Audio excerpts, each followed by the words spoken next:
Start.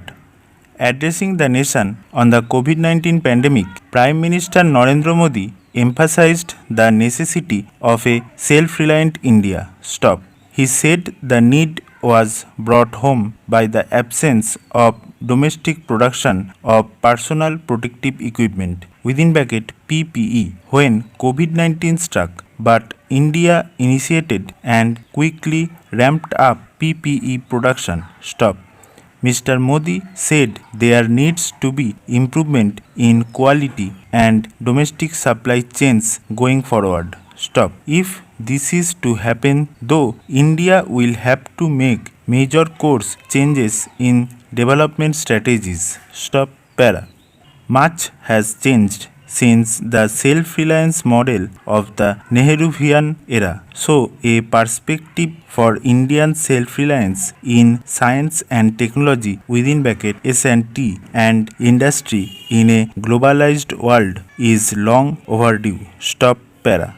Self-reliance in state-run heavy industries and strategic sectors in the decades following independence had placed India ahead of most developing countries. Stop. In the 1970s and 80s, however, India did not modernize these industries to climb higher up the technological ladder. Stop.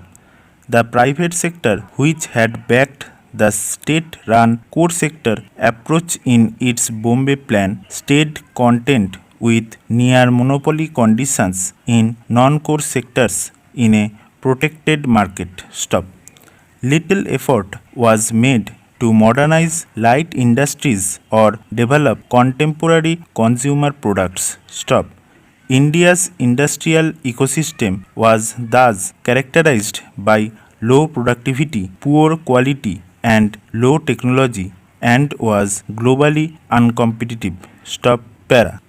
India completely missed out on the within single quote third industrial revolution quotation close comprising electronic goods, microprocessors, personal computers, mobile phones, and decentralized manufacturing and global value chains during the so-called lost decades. Stop.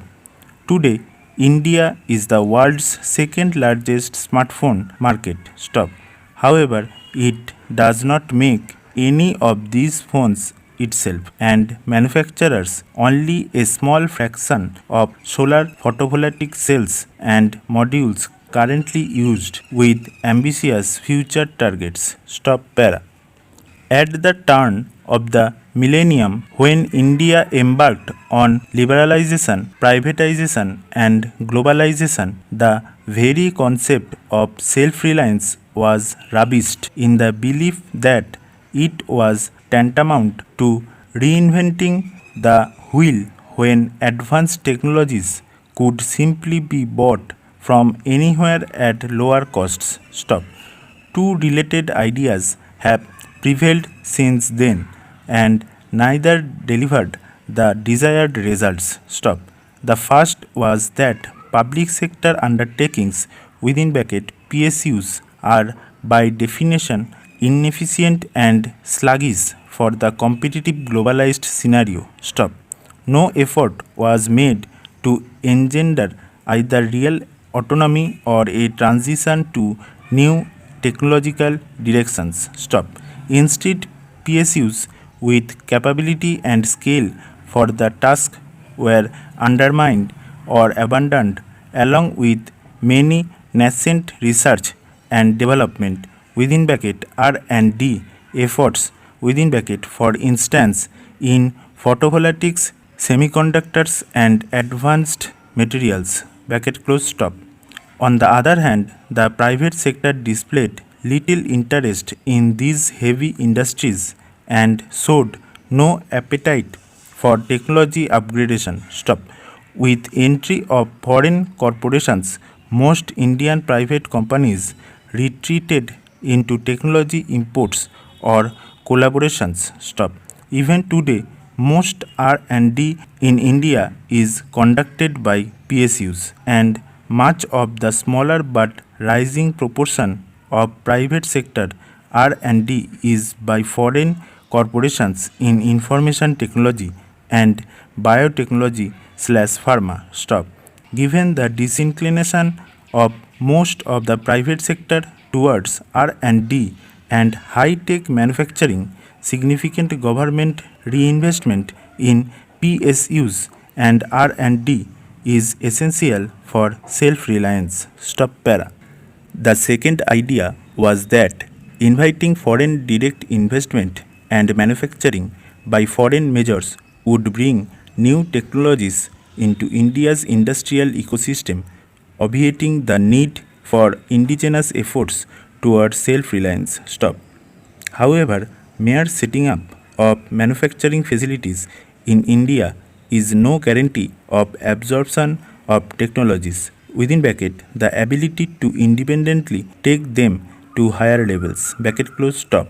There is no evidence from any sector that this has taken place or has even been attempted. Stop. The fact is, foreign measures jealously guard commercially significant or strategic technologies in offshore manufacturing bases. Stop. The key problem of self-reliance is therefore neither external finance nor domestic offshore manufacturing, but resolute indigenous endeavor including R&D. Stop para. Experience and achievements in other countries in Asia attest to this and also contradict the notion that self-reliance is a hangover from Nehruvian within single quote socialism. Stop.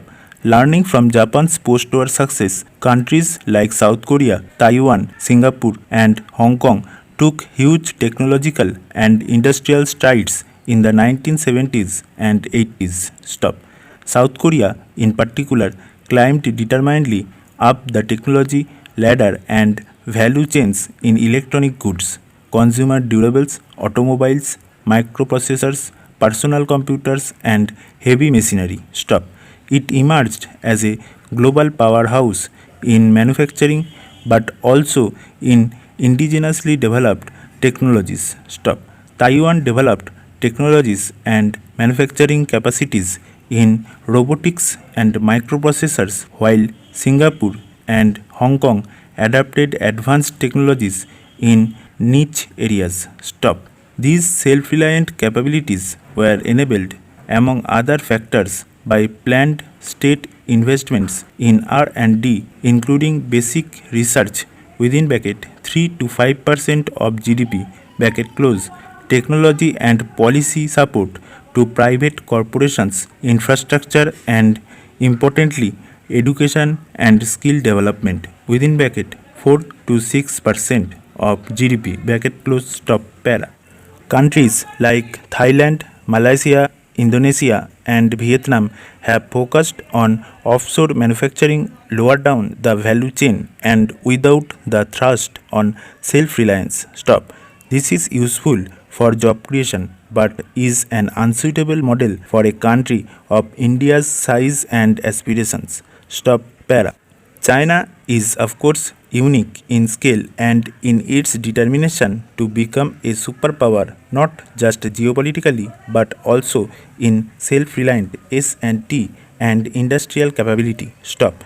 China advanced purposefully from low-end mass manufacturing to a dominant role in global supply chains. Stop. It has now decided on shifting to advanced manufacturing and has set itself a target of becoming a world leader by 2035 in 5G, supercomputing, Internet of Things, artificial intelligence within bracket AI, autonomous vehicles, biotech/pharma, and other technologies of the within single quote fourth industrial revolution. Quotation close. Stop.